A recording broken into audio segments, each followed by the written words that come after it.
Parte 2 de Se São Tudo Memórias, onde está a consciência? Dentro disso. Percebam, quando você vê uma estrutura sólida, como, por exemplo, a superfície de nosso planeta, por que não é tudo árvore? Por que não é tudo arborizado? Porque pensamos assim, se refletirmos, que cada ponto onde nasce uma árvore há uma semente consciente que há uma árvore potencial, que brota segundo a interferência dos elementos e do clima daquele planeta. Quando não há essa interferência, não há vida biológica. Mas por que aqueles pontos? Por que não se deve derrubar uma árvore? Olha a questão da consciência. Mas se pode pisar em cima de uma macega. Pisamos na grama. Pisamos nas formigas, que são vida também.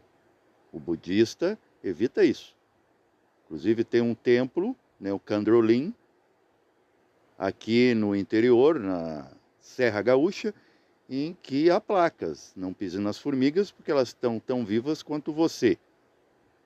Mas não há como lembrar o tempo todo e não pisar em nada. Por exemplo, quando você pega um ovo de galinha na mão, você sabe que ele pode ser fertilizado e dele nascer um ser vivo. Mas pense, a casca do ovo vai permanecer. A clara, que representa a mesma placenta humana ou de qualquer ser vivo, móvel. Qual parte do ovo vai se tornar um ser móvel? Apenas uma parte, muito reduzida, uma fração, que nós vamos chamar de núcleo ou clara desse ovo. O resto tudo se perde. Então podemos dizer que a natureza, além de reciclar, ela desperdiça.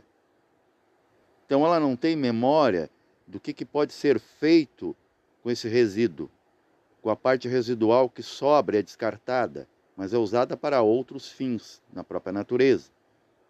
O próprio corpo, qualquer corpo vivo, quando ele decompõe, ele tem uma memória celular do que ele foi um dia, o verme. Viemos da Terra e voltamos para a Terra fisicamente. Mas, horas, eu dava o exemplo do porquê que uma consciência ciente, superconsciente, construiria uma casa de palha sobre um solo de areia. Esse é o corpo físico, mortal, passageiro. Mas por que uma consciência que é construtora, um arquiteto construiria algo, né, tão fugaz, tão frágil, sem utilidade perene? Isso seria verdade?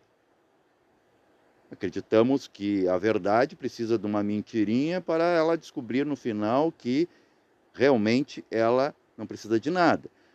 Mas se não precisa de nada, como o universo seria organizado sem a memória, sem o tudo? Lembrar que tudo existe e que deve estar separado, em harmonia, sem se colapsar. Então é muito interessante se você primeiro entender a mente, como dizia Santo Agostinho, para depois encontrar o homem na máquina. Nós estamos extrapolando, queremos ser conscientes, falar bonito, falar coisas incógnitas, misteriosas, em que a consciência é nada.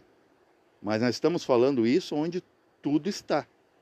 Então, onde está a consciência? A consciência, ela é memória ou a consciência é esquecimento, o nada? Paz reverencial a todos.